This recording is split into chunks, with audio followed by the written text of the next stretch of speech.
एक बार एक अमीर आदमी अपने बेटे को एक गांव में लेकर जाता है। वो उसे ये दिखाना चाहता था कि गरीब लोग कितनी मुश्किल से जिंदगी जीते हैं और उसे इस बात के लिए भगवान को शुक्र करना चाहिए कि भगवान ने उसे अमीर घर में पैदा किया है। वो दोनों वहां कुछ दिन तक रुकते हैं और गरीब लोगों की जिंदगी को करीबी से देखते हैं। जब वो वापस शहर जा रहे होते हैं तो वो अपने बेटे से कहता है, बेटा तुमने देखा गरीब लोग कैसे रहते हैं? उसका बेटा कहता है, हाँ। उसका पिता कहते हैं, थोड़ा डिटेल में अपना अनुभव बताओ। लड़का बोलने लगता है, पापा हमारे पास एक डोगी है लेकिन उनके पास बहुत सारे हैं। हमारे पास एक भी गाय नहीं है लेकिन उनके पास बहुत सारे हैं। हमारे पास नहाने के लिए एक पुल है लेकिन उनके पास इतनी लंबी नदी है। हम दूध खरीद कर पीते हैं लेकिन वह खुद निकाल कर पीते हैं। हम खाने की चीज खरीद के खाते हैं लेकिन वो खुद उगाकर। हम एक छत के अंदर रहते हैं लेकिन उनका छत इतना बड़ा आसमान है। हमारे संपत्ति को बचाने के लिए बड़े बड़े दीवार है लेकिन उनके पास बहुत सारे दोस्त। थैंक यू पापा मुझे बताने के लिए कि हम कितना गरीब है। उसका पिता आश्चर्य में पड़ जाता है। निष्कर्ष पैसों से खुशियां खरीदी नहीं जा सकती और अगर आप लोगों को इन सब में दिलचस्पी है तो हमारे साथ जुड़े रहिए। कौवा को हंस दिखता है, वो उसके पास जाता है और कहता है, आप इतने सुंदर हो, आपकी जिंदगी तो मस्त होगी। हंस कहता है, नहीं भाई, मुझसे भी एक सुंदर पक्षी है जिसके पास दो रंग हैं, उसका नाम तोता है। ये सुनकर कौवा तोते को ढूंढने निकला। बहुत खोजने के बाद उसे तोता मिला। कौवा उससे पूछता है, आप ही हो तोता? तोता कहता है, हाँ, हंस ने सही कहा था, आप बहुत ही खूबसूरत हो, आपकी जिंदगी तो निश्चय ही शानदार होगी। तोता कहता है, ऐसा नहीं है भाई, यहाँ मेरे से भी सुंदर एक पक्षी है जिसके पास कई रंग हैं, उसका नाम मोर है। ये सुनकर कौवा चौंक गया। अब कौवे के मन में इच्छा हुई कि इस सुंदर पक्षी को देखना ही है।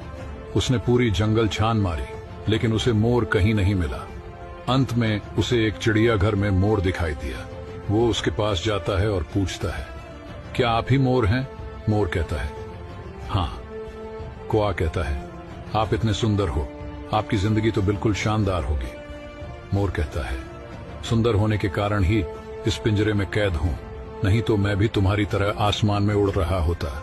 निष्कर्ष, अपने आप को दूसरों से तुलना कभी नहीं करनी चाहिए क्योंकि समस्याएं हर किसी की जिंदगी। अगर लड़के हो तो एक लाइक जरूर करना। लड़की, हम लड़कियां लड़कों से ज्यादा स्मार्ट होती हैं।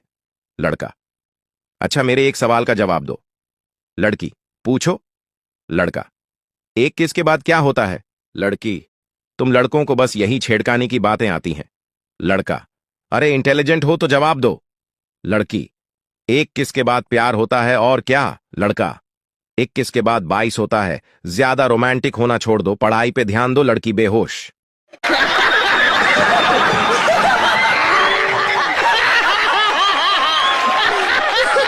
छू लेने वाली कहानी।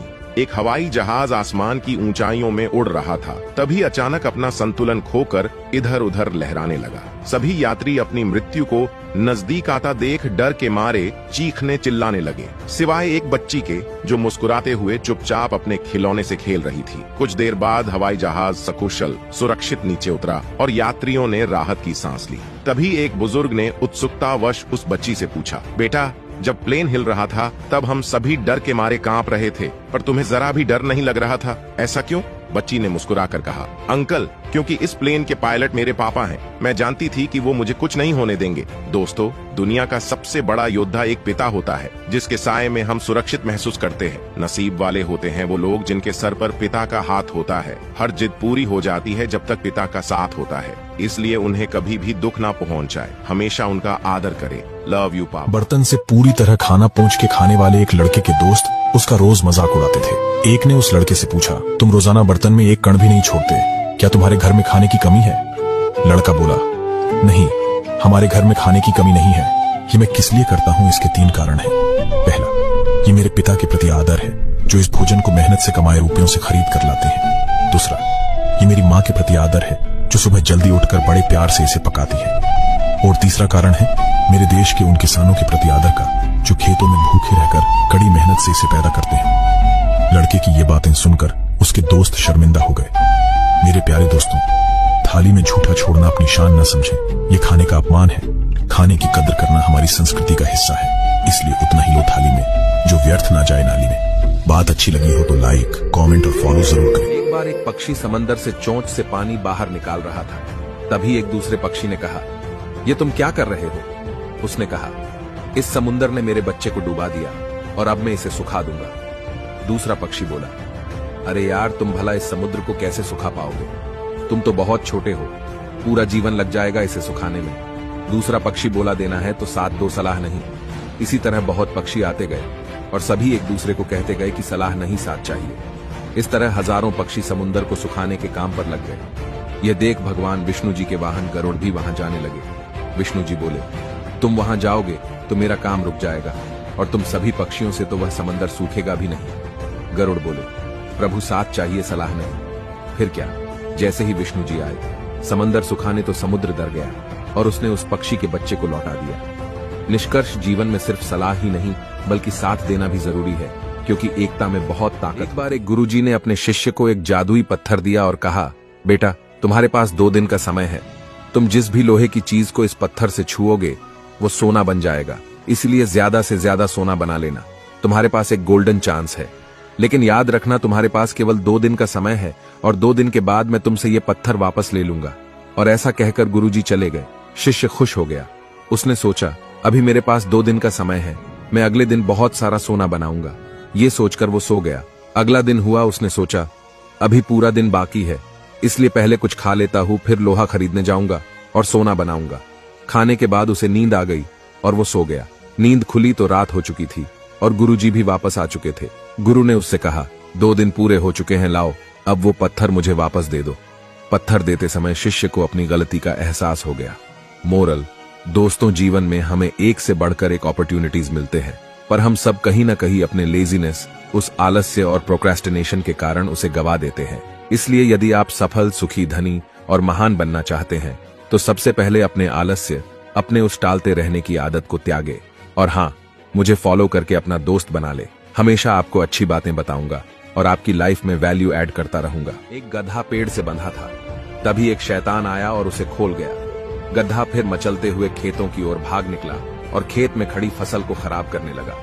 किसान की पत्नी ने यह देखा तो गुस्से में उसने गधे को ही मार डाला। यह देखकर गधे के मालिक को बहुत गुस्सा आया और उसने किसान की पत्नी को गोली मार दी। किसान ने पत्नी की मौत की खबर सुनी तो किसान गुस्से में आ गया और उसने गधे के मालिक को गोली मार दी। गधे के मालिक की पत्नी ने जब पति की मौत की खबर सुनी तो उसने गुस्से में अपने बेटों को किसान का घर चलाने का आदेश दिया। बेटे शाम में गए और किसान का घर जला दिया। दोनों ने मान लिया कि किसान भी घर के साथ जल गया होगा, परंतु ऐसा नहीं हुआ। किसान वापस आया और उसने गधे के मालिक की पत्नी और उसके बेटे तीनों को गोली मार दिया। इसके बाद उसे पछतावा हुआ और उसने शैतान से कहा, ये सब नहीं होना चाहिए था, ऐसा क्यों हुआ? शैतान बोला, मैंने कुछ नहीं किया, मैंने तो सिर्फ गधे को खोला था और बाकी तुम सबने रिएक्ट किया, ओवररिएक्ट किया और अपने अंदर के शैतान को बाहर आने दिया और आपस में लड़ने लगे। निष्कर्ष, कई बार शैतान हमारे बीच सिर्फ गधा छोड़ता है और बाकी विनाश हम खुद कर लेते हैं। और हाँ, ऐसे ही वैल्यूएबल वीडियो के लिए हमें फॉलो भी करना। इतना वफादार था कि महिला अपने बच्चे को उसके पास छोड़कर और काम करने निकल जाया करती थी। एक दिन महिला हमेशा की तरह बच्चे को उस वफादार कुत्ते के हाथों में छोड़कर शॉपिंग करने निकल गई। जब वह वापस लौटी तो उसने पूरा कमरा तहस नहस देखा। बच्चे का झूला टूटा हुआ था, उसके कपड़े के टुकड़े कमरे में फैले हुए थे और पूरे बेडरूम में जहां उसने बच्चे और कुत्ते को छोड़ा था वहां खून के धब्बे थे। अचानक उसने बिस्तर के नीचे से वफादार कुत्ते को निकलते देखा। वह खून से लथपथ था और अपना मुंह ऐसे चाट रहा था मानो उसने अभी अभी स्वादिष्ट भोजन किया हो। महिला पागल हो गई और उसे लगा कि कुत्ते ने उसके बच्चे को खा लिया है। बिना ज्यादा सोचे समझे उसने कुत्ते को मौत के घाट उतार दिया। लेकिन जब उसने अपने बच्चे के अवशेषों की तलाश की तो उसने अपने बच्चे को जिंदा पाया। वह बिस्तर के पास फर्श पर सुरक्षित लेटा हुआ था। इसके अलावा उसने पास ही में एक मरे हुए सांप को देखा, जिसे देखकर लग रहा था कि उसे कुत्ते ने मारा है, जो अब मर चुका था। लेकिन अब बहुत देर हो चुकी थी, क्योंकि अपनी बेसब्री और गुस्से में उसने वफादार कुत्ते को मार डाला था। सिचुएशन को समझे बिना हमने कितनी बार लोगों को गलत समझा है, गलत शब्दों और यहां तक कि हिंसा का प्रयोग भी किया है। थोड़ा सा धैर्य जीवन भर की बड़ी से बड़ी गलतियों को काफी हद तक कम कर सकता है। इसके बारे में सोचें। साथ ही ऐसी और कहानियों से सीखने के लिए जेनिथ अपलिफ्ट को। राजा ने 2 गरुड़ के बच्चे खरीदे और एक गरुड़ को आकाश में उड़ाया। गरुड़ तुरंत ही आसमान में उड़ान भरने लगा, लेकिन दूसरे गरुड़ को जब राजा ने उड़ाने की कोशिश की तो वह अपनी डाल को छोड़कर उड़ ही नहीं रहा था। राजा परेशान हो गया। राजा ने ऐलान किया, जो कोई भी इस दूसरे गरुड़ को उड़ाएगा उसे इनाम में सोने के सिक्के मिलेंगे। इनाम की लालच से कई लोग आए, लेकिन कोई भी गरुड़ का उड़ा नहीं सका। तभी वहां एक गरीब किसान आया। सब सोचने लगे, क्या यह गरीब किसान भला गरुड़ को उड़ा पाएगा? किसान गरुड़ के पास गया और वापस आ गया। तब तक राजा ने आकाश की ओर देखा तो दूसरा गरुड़ पहले गरुड़ से भी ज्यादा ऊंचाई पर आसमान में उड़ रहा था। राजा हैरान होकर किसान से पूछा, तुमने यह कैसे किया? किसान ने कहा, राजा साहब, मैंने ज्यादा कुछ नहीं किया। मैंने तो बस वह गरुड़ जिस डाल पर बैठा था, मैंने वह डाली ही तोड़ दी और गरुड़ अपने आप आसमान में उड़ने लगा। निष्कर्ष, हम सब भी उसी गरुड़ की तरह किसी न किसी डाल से जुड़े रहते हैं। कोई पारंपरिक व्यवसाय से तो कोई छोटी बड़ी नौकरी से हमारे भीतर का गरुड़ जो मिलता है उसी में संतोष मानता है। इसलिए याद रखे, आपकी डाल को कोई काटने नहीं आएगा। आसमान में ऊंची उड़ान भरनी है तो अपनी डाल खुद तोड़नी। गांव में एक व्यक्ति के पास 19 घोड़े थे। एक दिन उसे व्यक्ति की मृत्यु हो गई। मृत्यु के पश्चात वसीयत पढ़ी गई जिसमें लिखा था कि मेरे 19 घोड़ों में से आधे मेरे बेटे को, 19 घोड़ों में से 1/4 मेरी बेटी को और 19 घोड़ों में से 5वां हिस्सा मेरे नौकर को दे दिए जाए। सब लोग चक्कर में पड़ गए कि ये बंटवारा कैसे हो। 19 घोड़ों का आधा अर्थात एक घोड़ा काटना पड़ेगा, फिर तो घोड़ा ही मर जाएगा। सब बड़ी उलझन में थे। फिर पड़ोसी के गांव से एक बुद्धिमान व्यक्ति को बुलाया गया। वह बुद्धिमान व्यक्ति अपने घोड़े पर चढ़कर आया, समस्या सुनी, फिर बोला, इन 19 घोड़े में मेरा भी घोड़ा मिलाकर बांट दो। सबने सोचा कि एक तो मरने वाला पागल था जो ऐसी वसीयत करके चला गया, और अब ये दूसरा पागल आ गया जो बोलता है कि उनमें मेरा भी घोड़ा मिलाकर बांट दो। फिर भी सबने सोचा, बात मान लेने में क्या हर्ज है। 19 + 1 = 20 हुए। 20 का आधा 10 बेटे को दे दिए, 20 का चौथाई 5 बेटी को दे दिए, 20 का 5वां हिस्सा 4 नौकर को दे दिए। बच गया एक घोड़ा जो बुद्धिमान व्यक्ति का था। वो उसे लेकर अपने गांव लौट गया। इस प्रकार एक घोड़ा मिलाने से बाकी 19 घोड़ों का बंटवारा सुख, शांति, संतोष व आनंद से हो गया। निष्कर्ष, आज इंसान के पास सब कुछ है लेकिन आत्मज्ञान नहीं है और सब गड़बड़ हो जाता है। इसलिए कुछ करने से पहले ज्ञान और बुद्धि जरूर लगाए ताकि किसी दूसरे का सलाह देना ना पड़े। छू लेने वाली कहानी। एक 10 साल का बच्चा हाथ में 2000 रुपए लेकर कुत्ते का पिल्ला खरीदने मार्केट गया।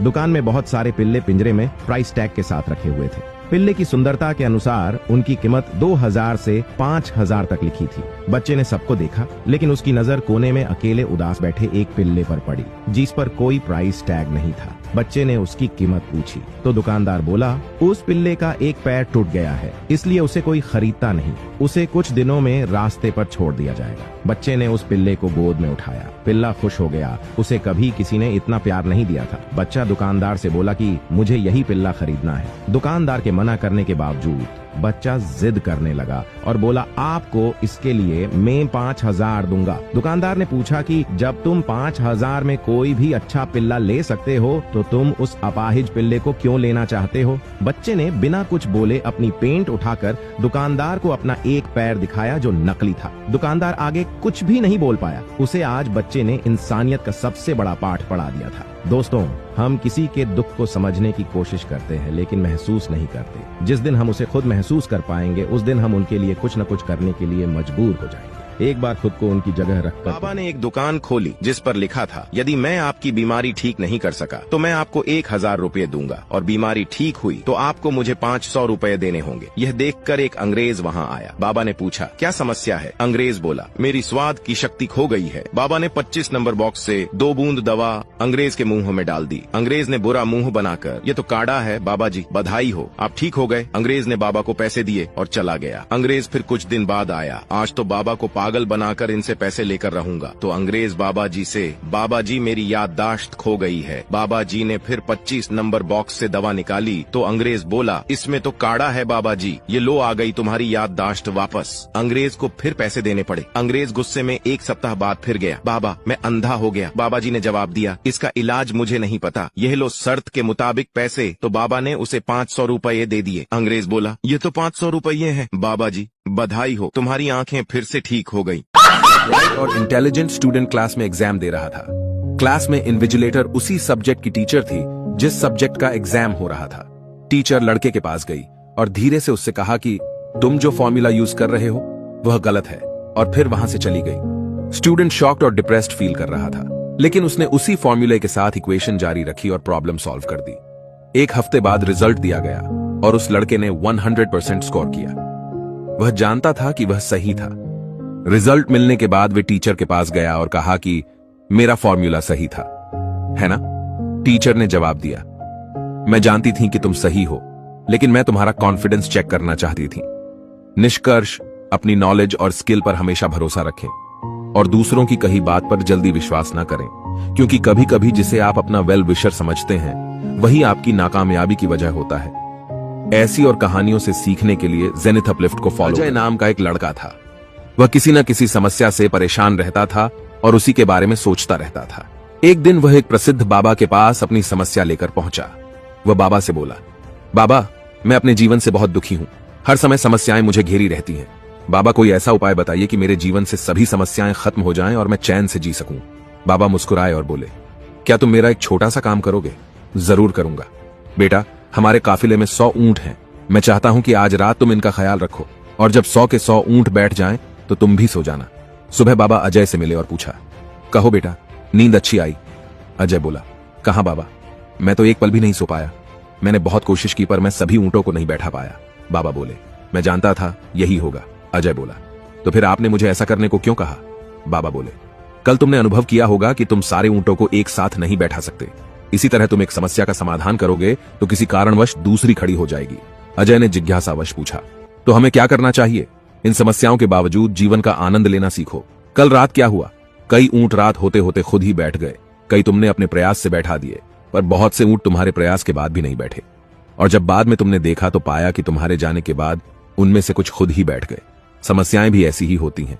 कुछ तो अपने आप ही खत्म हो जाती हैं, कुछ को तुम अपने प्रयास से हल कर लेते हो और कुछ तुम्हारे बहुत कोशिश करने पर भी हल नहीं होती। ऐसी समस्याओं को समय पर छोड़ दो, उचित समय पर वे खुद ही खत्म हो जाती। एक नदी के किनारे 2 पेड़ लगे थे। उस रास्ते से एक चिड़िया गुजरी और उसने पहले पेड़ से पूछा, बारिश होने वाला है, क्या मैं और मेरे बच्चे तुम्हारी टहनी में घोंसला बनाकर रह सकते हैं?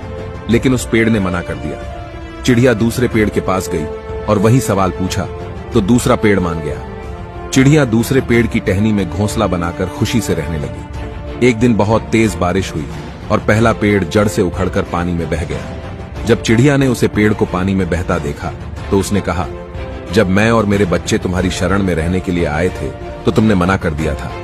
अब देखो, तुम्हें तुम्हारे उसी रूखे बर्ताव की सजा मिल रही है। पेड़ ने मुस्कुराते हुए उत्तर दिया, मैं जानता था कि मेरी जड़ें कमजोर है और मैं इस बारिश में टिक नहीं पाऊंगा। मैं तुम्हारी और तुम्हारे बच्चों की जान खतरे में नहीं डालना चाहता। मना करने के लिए मुझे क्षमा कर दो। और यह कहते कहते पेड़ पानी में बह गया। निष्कर्ष, किसी के अहंकार को उसकी कठोरता न समझे। क्या पता उसके इसी अहंकार से आपका भला हो।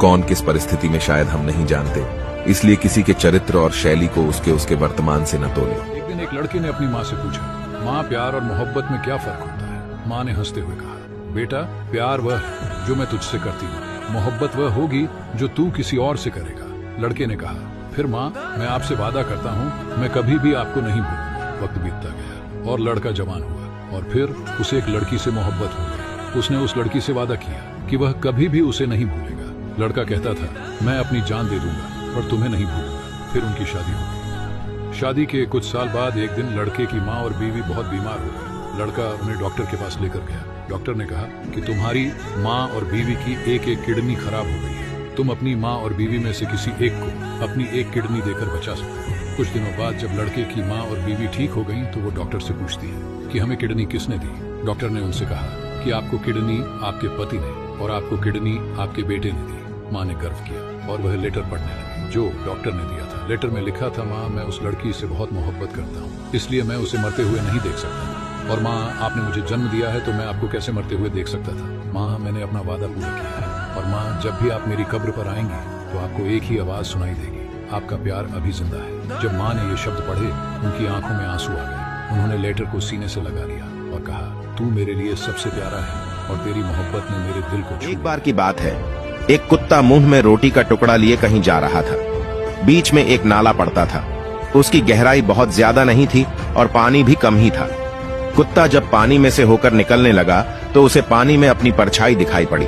कुत्ते ने सोचा, पानी में कोई दूसरा कुत्ता रोटी लेकर जा रहा है, अगर मैं इसकी रोटी भी छीन लूं तो मेरे पास ज्यादा रोटियां हो जाएगी और मेरा दिन आराम से निकल जाएगा। कुत्ते ने जैसे ही परछाई वाले कुत्ते को डराकर उसकी रोटी छीनने के लिए मुंह खोला तो उसके मुंह की रोटी भी पानी में गिर गई। कुत्ते को लालच के कारण अपनी खुद की रोटी से भी हाथ धोना पड़ा और कुत्ते को वापस अब खाली हाथ लौटना पड़ा। दोस्तों, हम बचपन से सुनते आ रहे हैं कि लालच बुरी बला है। अपने पास जितना है उसमें संतुष्ट रहना चाहिए। अगर कोई मक्खी सब्जी तौलते हुए तराजू पर बैठ जाए तो ज्यादा कोई फर्क नहीं पड़ेगा, लेकिन वही मक्खी अगर सोना तोलते हुए तराजू पर बैठ जाए तो उसकी कीमत लगभग 10,000 रुपये होगी। हम कहाँ बैठते हैं, हम किसके साथ बैठते हैं, हमारा मूल्य उसी आधार पर निर्धारित किया जाता है। नंबर 2, जमाने की नजर में थोड़ा सा अकड़ कर चलना सीखो। मोम जैसा दिल लेकर फिरोगे तो लोग जलाते ही रहेंगे। वीडियो को लाइक तो कर दिया मेरे दोस्त, अब मुझे फॉलो भी कर लो। कटघरे में खड़ी खूबसूरत युवती से पूछा, परसों रात तुम कहां थी? युवती, अपने पड़ोसी के साथ रेस्तरां गई थी। वकील ने दूसरा सवाल पूछा, और कल रात? युवती, मेरे एक दूसरे पड़ोसी के साथ। वकील ने धीरे से पूछा, और आज का तुम्हारा क्या कार्यक्रम है? शिवम, दूसरा वकील चिल्लाया। ऑब्जेक्शन मिलॉर्ड, ये सवाल मैंने पहले ही कर लिया। लड़का शादी के लिए लड़की देखने गया। उनको बात करने के लिए अकेले बैठा दिया गया। लड़की डरते डरते बोली, भैया आप कितने भाई बहन हो? लड़का बोला, अभी तक तो 3 थे लेकिन अब 4 हो गए। 5 मिनट किसी पुलिस वालों के पास बैठो, पता चलेगा रिश्वत कैसे लेते हैं। 5 मिनट किसी नेता के पास बैठो, पता चलेगा जनता को बेवकूफ कैसे बनाते हैं। 5 मिनट किसी मजदूर के पास बैठो, पता चलेगा पैसा कैसे कमाते हैं। 5 मिनट किसी वकील के पास बैठो, पता चलेगा न्याय कैसे दिलाते हैं। लाइफ में कुछ करना चाहते हैं तो इस आईडी को फॉलो जरूर। एक बार की बात है कि गुप्ता जी एक मारवाड़ी बनिए के यहाँ शादी में गए। शादी का पंडाल बड़ा भव्य था और उसमें अंदर जाने के लिए 2 दरवाजे थे। एक दरवाजे पर रिश्तेदार, दूसरे पर दोस्त लिखा था। गुप्ता जी बड़े फख्र से दोस्त वाले दरवाजे से अंदर गए। आगे फिर 2 दरवाजे थे, एक पर महिला, दूसरे पर पुरुष लिखा था। गुप्ता जी पुरुष वाले दरवाजे से अंदर गए। वहाँ भी 2 दरवाजे और थे, एक पर गिफ्ट देने वाला, दूसरे पर बिना गिफ्ट, विदाउट गिफ्ट वाले लिखा था। गुप्ता जी को हर बार अपनी मर्जी के दरवाजे से अंदर जाने में बड़ा मजा आ रहा था। उसने ऐसा इंतजाम पहली बार देखा था। गुप्ता जी बिना गिफ्ट वाले दरवाजे से अंदर चले गए। जब अंदर जाकर देखा तो गुप्ता जी बाहर गली में खड़े थे और वहाँ लिखा था, शर्म तो आ नहीं रही होगी, बनिए की शादी और मुफ्त में रोटी खाएगा, जा बाहर जा और हवा खा। एक पिंजरे में कुछ तोते एक तोती को छेड़ रहे थे, जबकि दूसरे पिंजरे में एक तोता पूजा कर रहा था और दूसरा तोता नमाज पढ़ रहा था। यह देखकर मालिक ने सोचा, कितने नेक और संस्कारी तोते हैं, इनके पिंजरे में यह तोती बिल्कुल सुरक्षित रहेगी।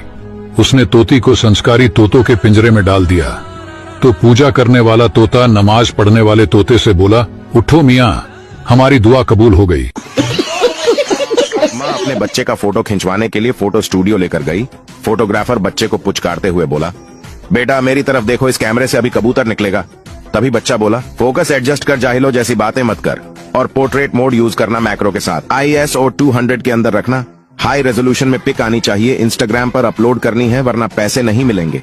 और क्या बोल रहा था साले, कबूतर निकलेगा, तेरे बाप ने डाला था कबूतर कैमरे में, फालतू की बात करता है। तभी फोटोग्राफर बोला, बेटा कौन से स्कूल में पढ़ते हो? बच्चा बोला, आंगनबाड़ी में। बच्चा रॉक फोटोग्राफर शौक। स्कूल में मैडम पढ़ा रही तो बच्चों से सवाल पूछा, बताओ ताजमहल कहां पर स्थित है? तो सारे बच्चे बोले, मैडम आगरा में। तो मैडम बोली, गलत जवाब, ताजमहल गाजियाबाद में है। सुनते ही बच्चे कंफ्यूज हो गए और एक दूसरे की तरफ देखने लगे। फिर उन्होंने यही बात घर पर बताई तो सारे बच्चों के माँ बाप इकट्ठा होकर अगले दिन हेडमास्टर के ऑफिस पहुंचे और बोले, आपकी मैडम बच्चों को गलत पढ़ा रही है, ताजमहल गाजियाबाद में बता रही है। फिर हेडमास्टर बोला, पहले तो सारे अपने अपने बच्चों की फीस जमा कराओ, और दूसरा, आप 6 महीने से बुलाने से भी नहीं आ रहे हो और जब तक फीस जमा नहीं होगी तब तक ताजमहल तो गाजियाबाद में ही रहेगा।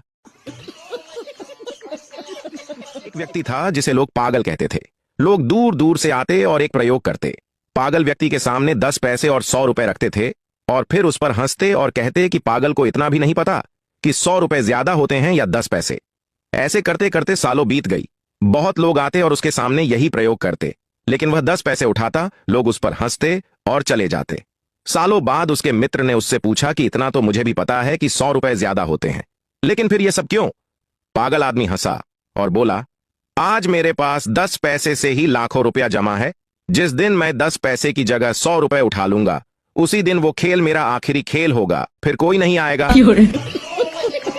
एक शिक्षक ने विद्यार्थियों से पूछा, गाड़ियों में ब्रेक क्यों लगाए जाते हैं? एक छात्र ने उठकर उत्तर दिया, सर, गाड़ी को रोकने के लिए। एक अन्य छात्र ने उत्तर दिया, कार की गति को कम करने और नियंत्रित करने के लिए।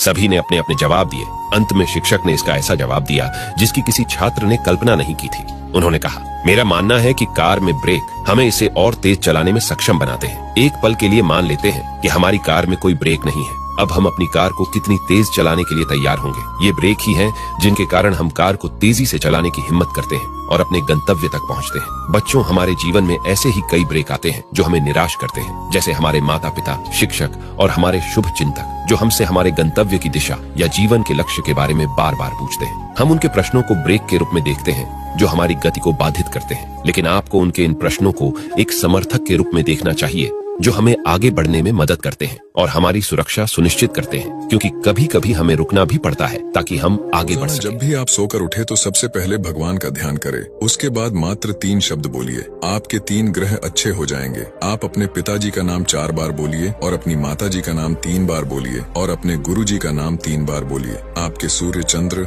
और गुरु तीनों ग्रह अच्छे हो जाएंगे और शुभ फल देना शुरू कर देंगे। हर हर महादेव लिख कर वीडियो को लाइक कर दीजिए। दोपहर में नंगे पैर फूल बेच रहा था। लोग मोलभाव कर रहे थे। एक सज्जन ने उसके पैर देखे, बहुत दुखी हुआ। वह भाग कर गया, पास ही की एक दुकान से जूते लेकर के आया और कहा, बेटा जूते पहन ले। लड़के ने फटाफट जूते पहने, बड़ा खुश हुआ और उस आदमी का हाथ पकड़ के कहने लगा, आप भगवान हो। वह आदमी घबरा कर बोला, नहीं नहीं बेटा, मैं भगवान नहीं। फिर लड़का बोला, जरूर आप भगवान के दोस्त होंगे, क्योंकि मैंने कल रात ही भगवान जी से बोला था कि मेरे पैर बहुत जलते हैं, मुझे जूते लेकर के दो। वह आदमी आंखों में पानी लिए मुस्कुराता हुआ चला गया, पर वो जान गया था कि भगवान का दोस्त बनना ज्यादा मुश्किल नहीं है। कुदरत ने 2 रास्ते बनाए हैं, देकर जाओ या छोड़कर जाओ, साथ लेकर के जाने की कोई व्यवस्था नहीं। किस्मत को छोड़ो, जब मेहनत का सिक्का उछलता है तब हेड भी तुम्हारा होता है और टेल भी तुम्हारा होता है। मेरे दोस्त, ताश के पत्तों में इक्का और जिंदगी में सिक्का जब चलता है तो दुनिया सलाम ठोकती है।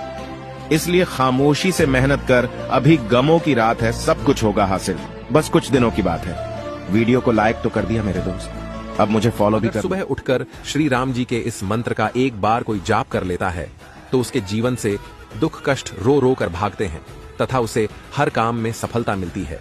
वो मंत्र है श्री रामचंद्राय नहाने से पहले बस एक काम कर लीजिए रोजाना। नहाने से पहले हाथों में जल लेकर भगवान भोलेनाथ का ध्यान करें, उनकी जटाओं में बहती गंगा का ध्यान करें। यकीन मानो चंद्रमा बहुत मजबूत हो जाएगा और कमजोर चंद्रमा से जुड़े जो भी दोष होते हैं, जैसे पैसा न रुकना, मन अशांत रहना, गुस्सा अधिक आना, सब सही होना शुरू हो जाएगा। वीडियो को लाइक जरूर करें और हर हर महादेव लिख। शास्त्रों में बताया गया है कि यदि कोई व्यक्ति मंगलवार के दिन अपने दाहिने पैर में काला धागा बांधता है तो उसके घर में लक्ष्मी का आगमन होने लगता है। माता लक्ष्मी की कृपा उस पर बनी रहती है। यदि आपके घर में धन संबंधी कोई समस्या हो रही है तो मंगलवार के दिन अपने दाएं पैर में काला धागा बांध लें। इससे धन से जुड़ी सभी समस्या दूर हो जाएगी। जय माँ लक्ष्मी लिखकर वीडियो को लाइक कर दें। उठते ही बस एक बार ये मंत्र बोलिए, आपके सभी बिगड़े काम बनने लगेंगे और साथ ही तरक्की और धन की लाभ होगी। इस मंत्र को बोलने से धन की देवी माता लक्ष्मी और ज्ञान की देवी सरस्वती और सृष्टि के पालनहार भगवान विष्णु जी की विशेष कृपा प्राप्त होती है और जीवन में खुशियां बनी रहती हैं। सुबह उठते ही आप अपनी दोनों हथेली को एक साथ जोड़कर खुली किताब की तरह कर लें। उसके बाद इस मंत्र का जप करें। जप करने के बाद हथेली को अपने मुंह पर फेरे। ऐसा करने से आपके शरीर में सकारात्मक ऊर्जा का प्रभाव बढ़ जाएगा। मंत्र कुछ इस प्रकार है, कराग्रे वसति लक्ष्मी, कर मध्य सरस्वती, कर मूले तू ब्रह्मा, प्रभाते कर दर्शनम। आज माँ लक्ष्मी के लिए वीडियो को लाइक कर लीजिए और जय माँ लक्ष्मी लिख दीजिए।